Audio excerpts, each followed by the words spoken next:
Medical Contingencies Experimental Zone. So today we're going to be doing something, a little follow-up to what I was messing around with the other day with my experimental zone video. And with the Vulcan car stock, which has got the expansion chamber in here. And I have it connected to the back of the IntruBuster Generation 2, which also has the Home Defense 24 short ASA with the expansion. So this is going to add some additional expansion. And the other day, it was kind of a little bit of a flop when I was trying it with the 12 grams, spinning in the 12 gram CO2 into the car stock, the expansion stock. And I was hoping to do, 24 grams. I mean, it wasn't a complete bust. It did shoot, 4 or 5 rounds. Of course, we need to get more than that out of 24 grams of CO2.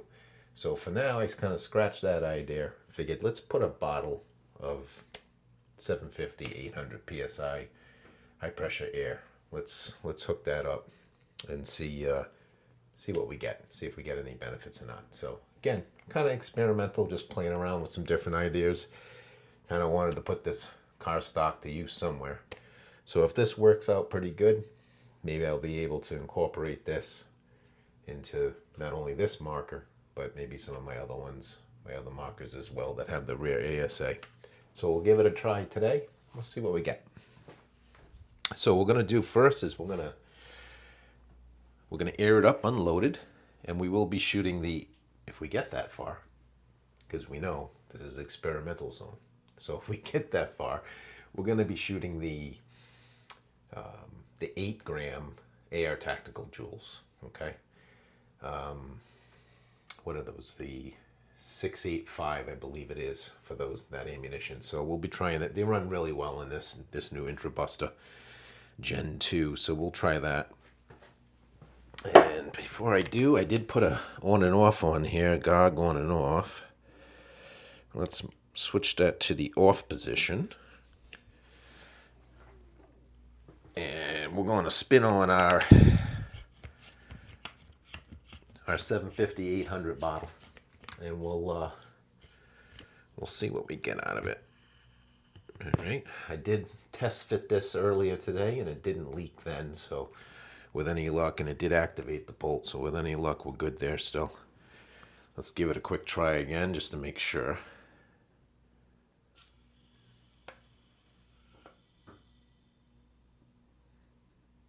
Okay, it was kind of a slower bolt activation, but it did activate, and I'm not hearing any leaks. So I think we're okay with that. All right. I'll leave her any. Yeah, I'm not hearing any leaks anywhere. Nothing down the mag well, which typically that's where you'll hear it if you don't have a magazine of ammo in there. That's another reason why I like to air them up without any ammunition in them, so that if I can hear a leak coming through, I'll be able to hear it through the mag well. So this looks like it's going to be all right. Let me get my ears. I'm going to put this down over here.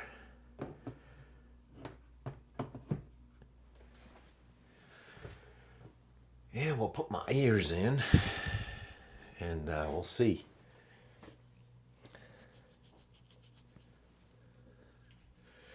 Just be calling out the feet per second, like I've been doing lately.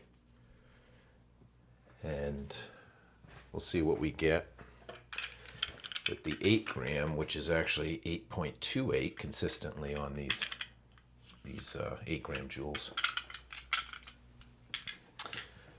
And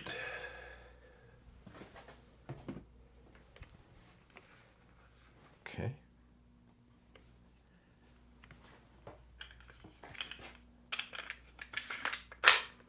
All right, we are loaded.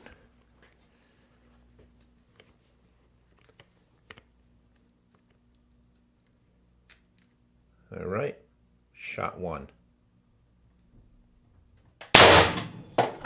378.7. Shot 2. 376.6. Shot 3. 374.1. shot 4, 373.9, shot 5. That one didn't read. And the last one, shot 6, 373.9.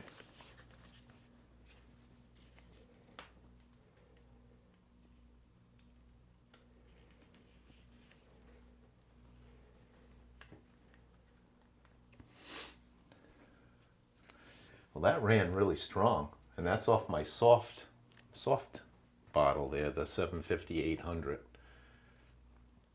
Granted, I just pumped it up, but that ran pretty good.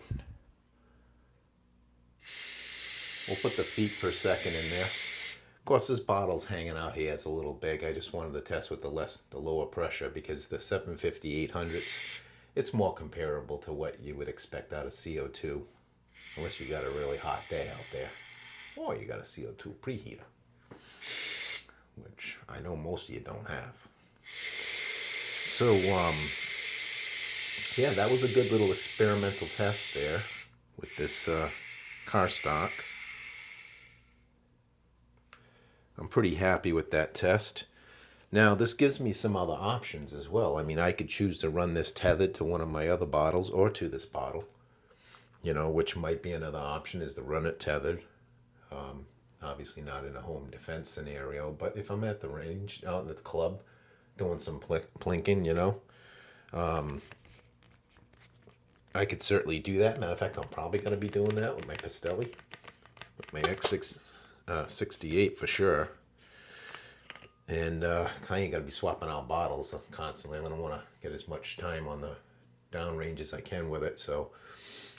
Yeah, that wasn't bad. I had this bottle freshly pumped, like right before I started this video, at 3,000. I should have showed you that, but right now, I think if process elimination, you figure it out. Right now, we're at about 2,000.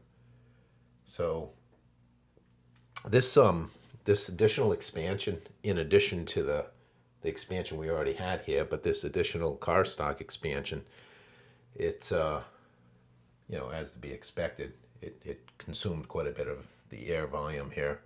Dropped us down to 2,000 psi after 6 rounds of the 8-gram Joules. So, but good test though. I think that's really good. I didn't have any leaks. The gun fired really good. It felt really strong. What was I at, like 373?